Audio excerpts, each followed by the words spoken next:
నమస్తే. ఒకవైపు ఎమ్మెల్సీ కవిత గారి అరెస్టు, ఇంకొక వైపు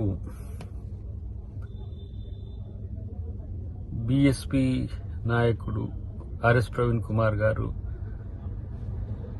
బీఆర్ఎస్లో చేరిక. ఈ రెండు పరిణామాలు తెలంగాణలో చోటు చేసుకోవడానికి కారణం బీజేపీనే.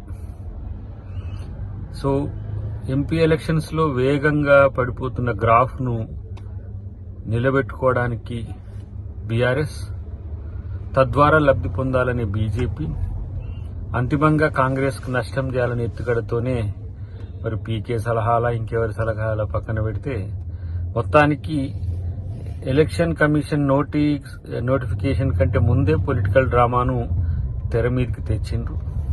ఇదంతా కూడా తెలంగాణ ప్రజలే కాదు, యావత్ దేశ ప్రజలు కూడా చూస్తున్న పరిస్థితి మనం గమనిస్తున్నాం. ఢిల్లీ లిక్కర్ కేసులో ఒక వెబ్ సిరీస్ ను మైమర్పించేలా బీజేపీ స్క్రీన్ ప్లే చేసింది.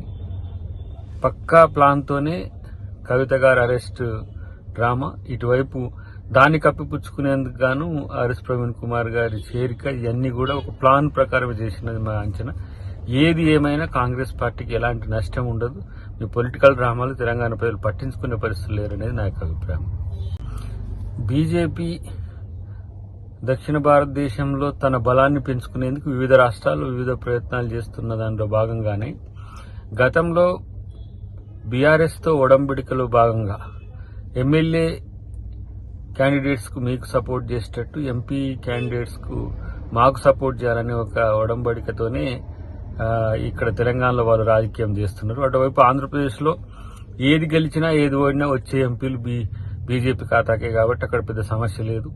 కాబట్టి అలా తెలంగాణలో ఎంత ఎటు చూసినా కూడా 2-3 సీట్ల కంటే బీఆర్ఎస్ బీజేపీ బలగం పెంచుకునే పరిస్థితులు లేదు.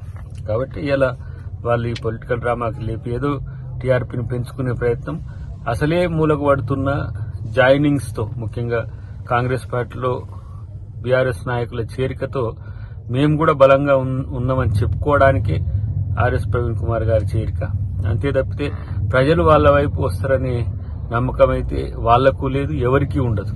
ఎందుకంటే మొన్ననే చిత్తుగా ఓడగొట్టిందే కేసీఆర్ గారిని ఈ రాష్ట్రంలో, తెలంగాణ రాష్ట్రంలో వారికి అధికారం అనేదిగా రాదు అని చెప్పడానికి ప్రజలు చేసిన పరిస్థితి. దాన్ని మరింత వినియోగించుకొని బీజేపీ బలపడేందుకు, సో ఇన్ని రోజులు బీజేపీ బీఆర్ఎస్ బంధాన్ని వాళ్ళు సొమ్ము చేసుకోవడానికి చేసుకున్న ప్రయత్నంగానే మనం దీన్ని చూడాల్సిన అవసరం ఉంది.